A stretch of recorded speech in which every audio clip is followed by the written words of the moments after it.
When Stanley came to a set of 2 open doors, he entered the door on his... This was not the correct way to the meeting room, and Stanley knew it perfectly well.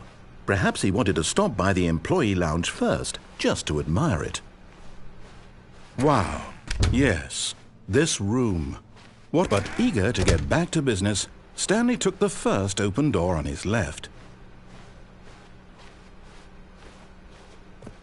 Stanley was so bad at following directions, it's incredible he wasn't fired years ago.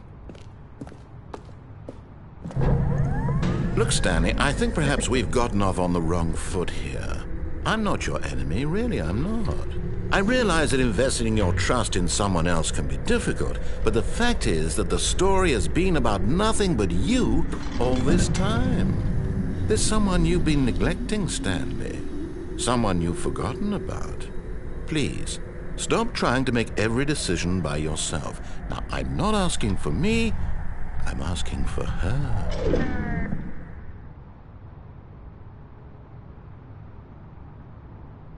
This is it, Stanley. Your chance to redeem yourself, to put your work aside, to let her back into your life. She's been waiting.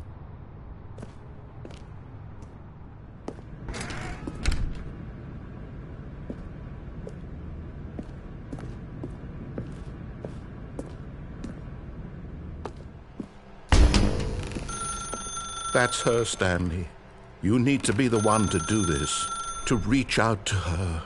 If you can truly place your faith in another, then pick up the phone.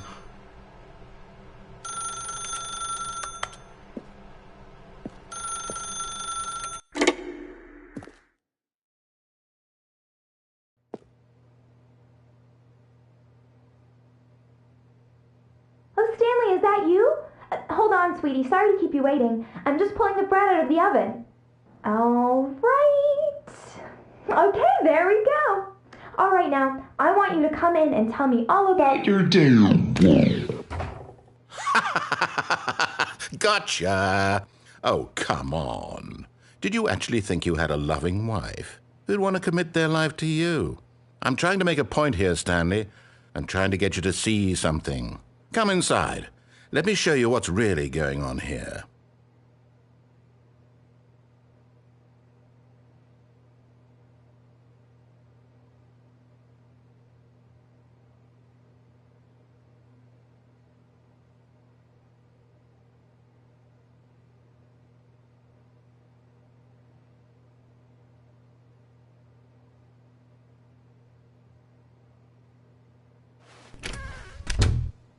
This is a very sad story about the death of a man named Stanley.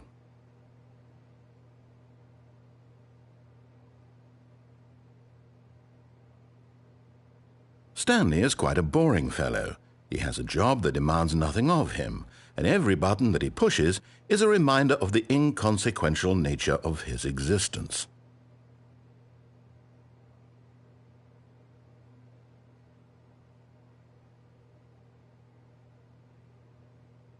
Look at him there, pushing buttons, doing exactly what he's told to do.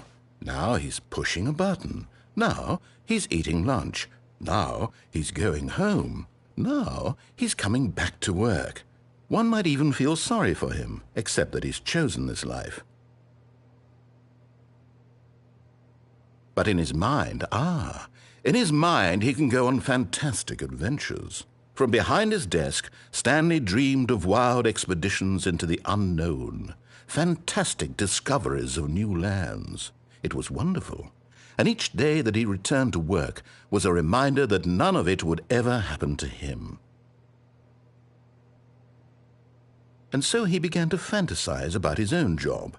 First, he imagined that one day while at work, he stepped up from his desk to realize that all of his co-workers, his boss, everyone in the building had suddenly vanished off the face of the earth. The thought excited.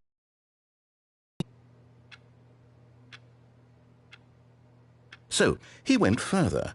He imagined that he came to 2 open doors and that he could go through either.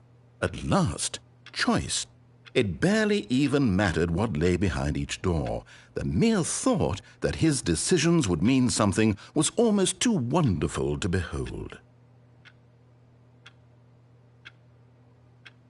As he wandered through this fantasy world, he began to fill it with many possible paths and destinations.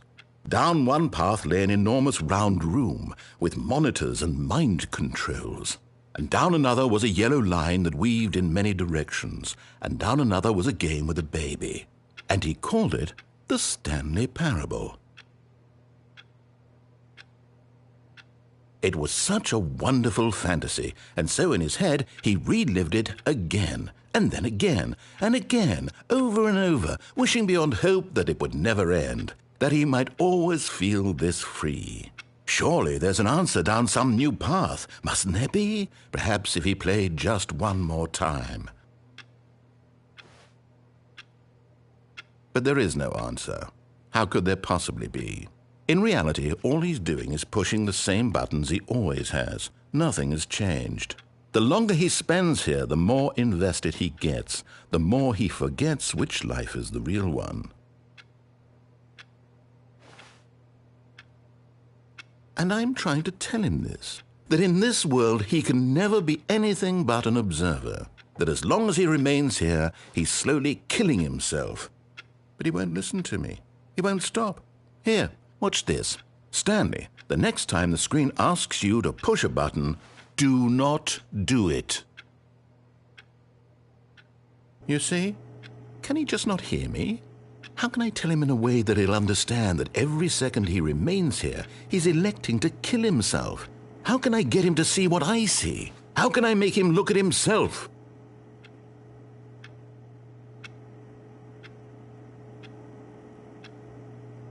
I suppose I can't, not in the way I want him to. But I don't make the rules. I simply play to my intended purpose, the same as Stanley. We're not so different, I suppose. I'll try once more to convey all this to him. I'm compelled to. I must. Perhaps, well, maybe this time he'll see. Maybe this time. And I tried again, and Stanley pushed a button. And I tried again, and Stanley pushed a button. And I tried.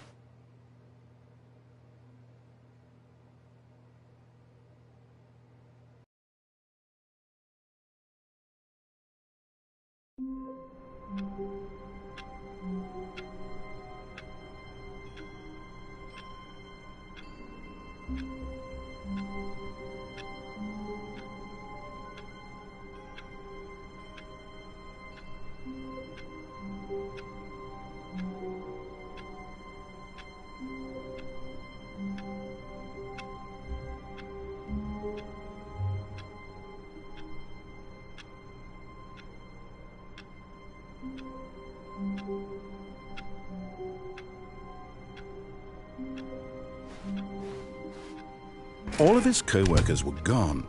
What could it mean? Stanley decided to go to the meeting room. Perhaps he had simply missed a memo.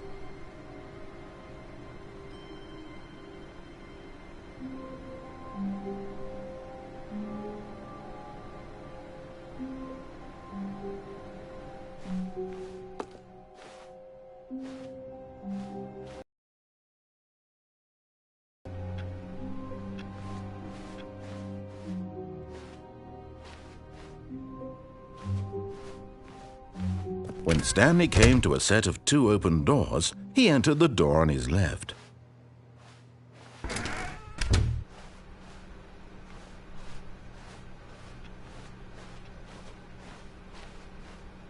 Yet there was not a single person here either. Feeling a wave of disbelief, Stanley decided to go up to his boss's office, hoping he might find an answer there. Coming to a staircase, Stanley walked upstairs to his boss's office.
Stepping into his manager's office, Stanley was once again stunned to discover not an indication of any human life. Shocked, unraveled, Stanley wondered in disbelief who orchestrated this. What dark secret was being held from him? What he could not have known was that the keypad behind the boss's desk guarded the terrible truth that his boss had been keeping from him. And so the boss had assigned it an extra secret PIN number, 2845. But of course, Stanley couldn't possibly have known this.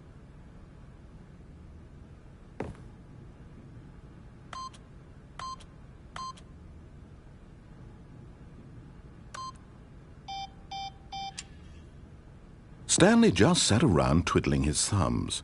Trying to input anything on the device was useless, since he could never possibly know that the combination was 2845.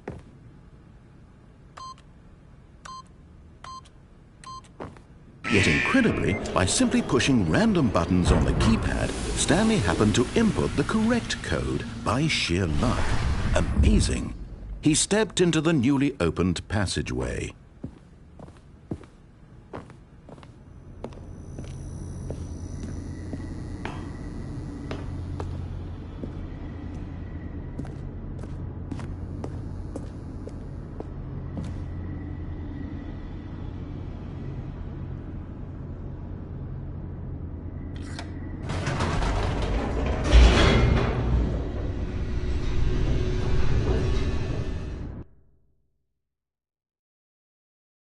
Descending deeper into the building, Stanley realized he felt a bit peculiar. It was a stirring of emotion in his chest, as though he felt more free to think for himself, to question the nature of his job. Why did he feel this now, when for years it had never occurred to him? This question would not go unanswered for long.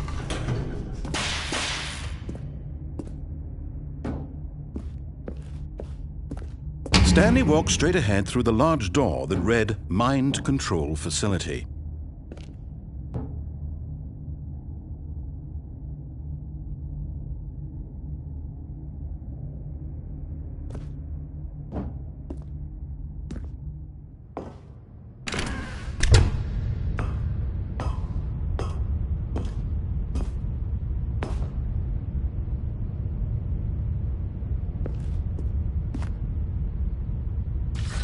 The lights rose on an enormous room packed with television screens.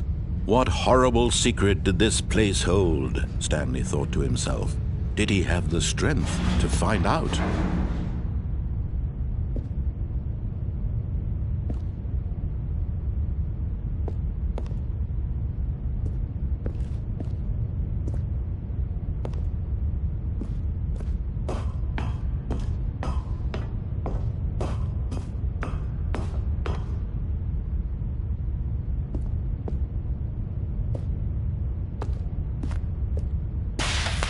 Now the monitors jumped to life, their true nature revealed. Each bore the number of an employee in the building, Stanley's co-workers.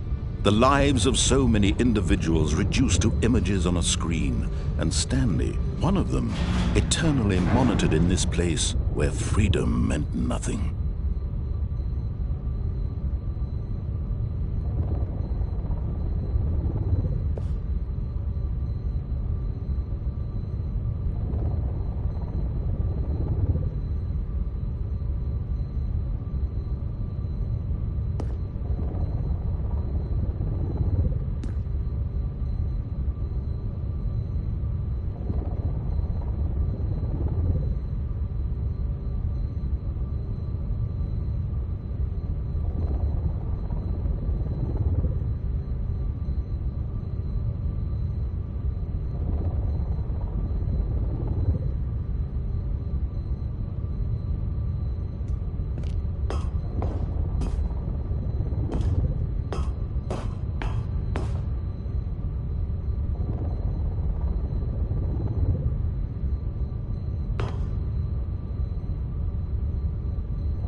This mind control facility, it was too horrible to believe. It couldn't be true.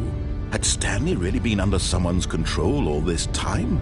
Was this the only reason he was happy with his boring job? That his emotions had been manipulated to accept it blindly?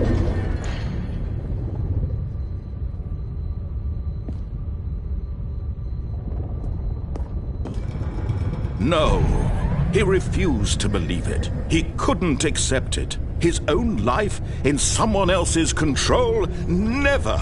It was unthinkable, wasn't it? Was it even possible? Had he truly spent his entire life utterly blind to the world?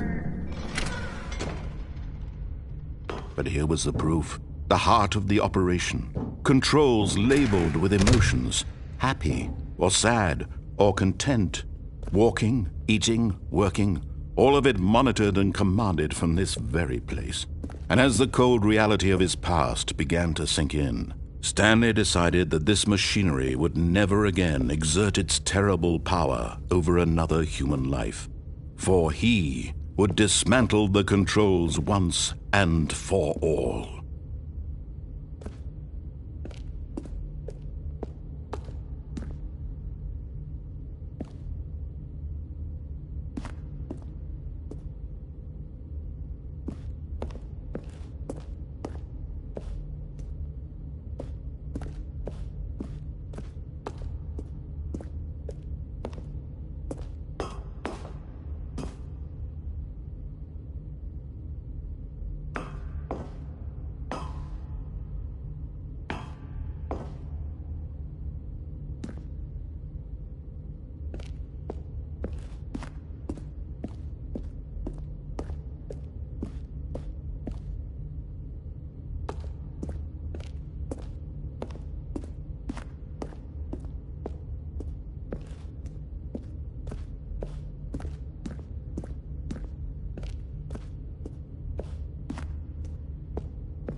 And when at last he found the source of the room's power, he knew it was his duty, his obligation, to put an end to this horrible place and to everything it stood for.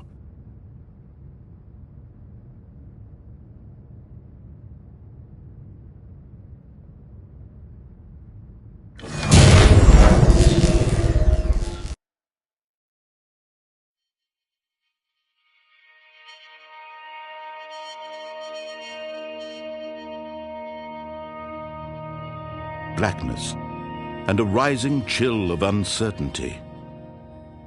Was it over? Yes!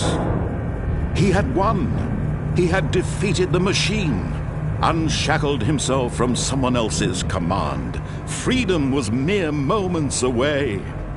And yet, even as the immense door slowly opened, Stanley reflected on how many puzzles still lay unsolved. Where had his co-workers gone? How had he been freed from the machine's grasp? What other mysteries did this strange building hold? But as sunlight streamed into the chamber, he realized none of this mattered to him, for it was not knowledge or even power that he had been seeking, but happiness. Perhaps his goal had not been to understand, but to let go. No longer would anyone tell him where to go, what to do, or how to feel. Whatever life he lives, it will be his. And that was all he needed to know. It was perhaps the only thing worth knowing. Stanley stepped through the open door.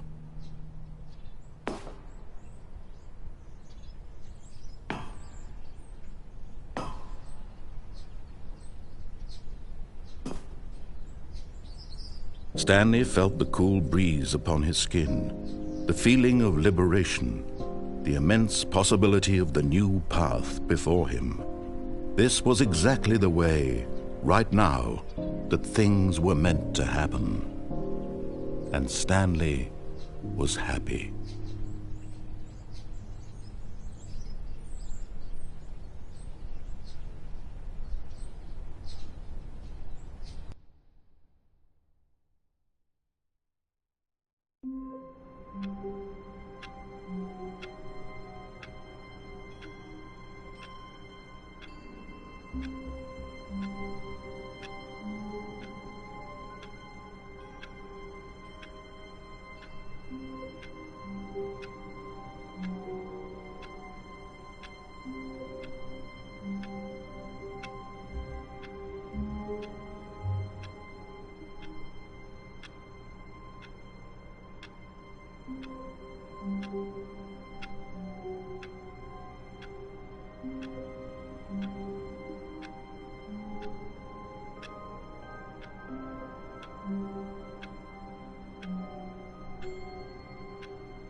All of his co-workers were gone.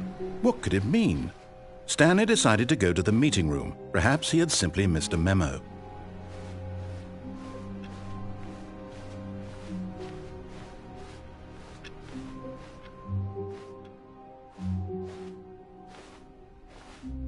Oh, new content? What does that mean, new content?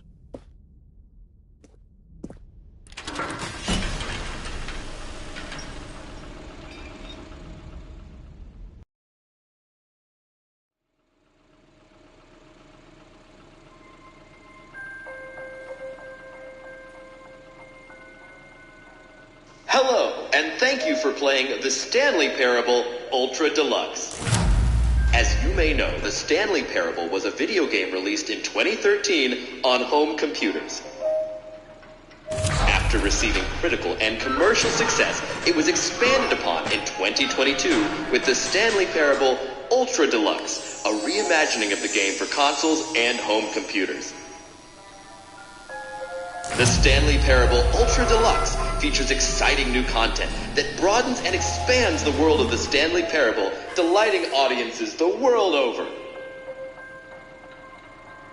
Please, step inside and see what thrilling new adventures await in The Stanley Parable Ultra Deluxe.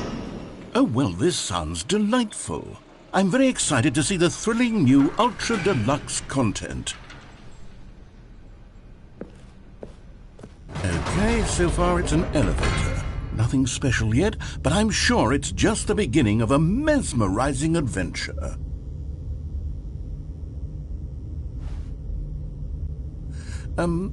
Is it broken? What's going on here? Should we be moving somewhere or... Oh, there we go. All right, finally, at long last, it's on to the new content. I've never been more ready. Let's do it.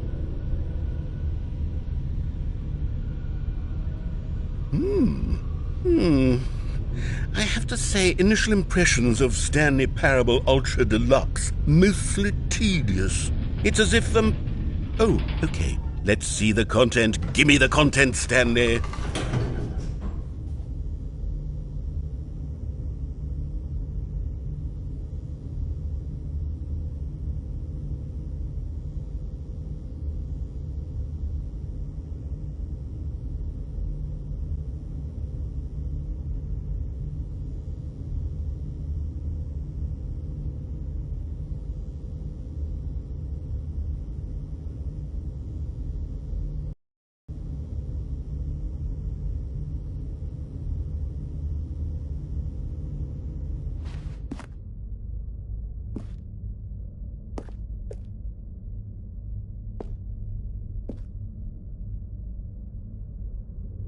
All right. All right, let's see. It's the jump circle?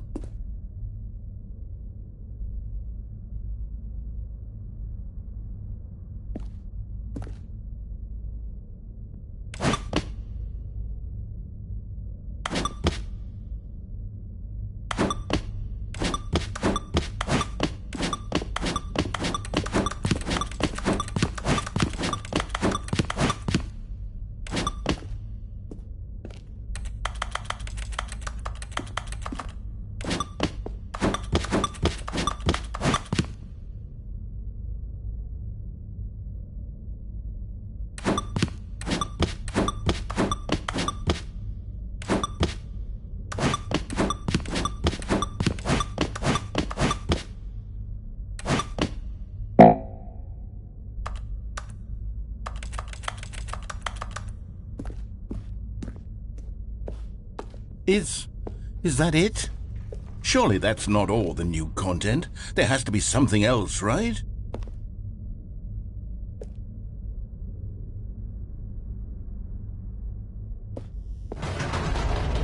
Goodness, another elevator. Stanley, I have to say, initial impressions of this game are not positive. It's just elevators and jumping. Is this what passes for exciting new content? If this is new content, then I could just read you the whole dictionary. There's 20 hours of new content right there. Hell, I could count to 30 trillion. You could put that on the box. The Stanley Parable Ultra Deluxe, now with over 1,000 hours of new content. And if... Oh, wait. There's more. Very good. Yes. I knew there had to be something else. Let's see it. I'm ready for whatever it is.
That's it? Oh, you've got to be kidding me. You see, Stanley? This is what happens when greedy video game developers with no respect for their fan base rush a cheap expansion to market for no reason other than to make an easy dollar. And don't get me started on the level of craftsmanship that's gone into it. In fact, I'm looking right now at the game's trophies, and it's hard to believe one of them actually says, "Test trophy, please ignore." What quality assurance department signed off on this? I'm infuriated and I'm offended, and I intend to find these people on Twitter and hold them personally accountable. It's my fault, Stanley. I built up too much anticipation around the new content, I'm afraid. It could never have lived up to such expectations. If you're still with me, why don't we just reset the game, and we'll try to get back to what the Stanley Parable is really about. No frills, no gimmicks. Just you and me having a great time together like always. What do you say, friend?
Thank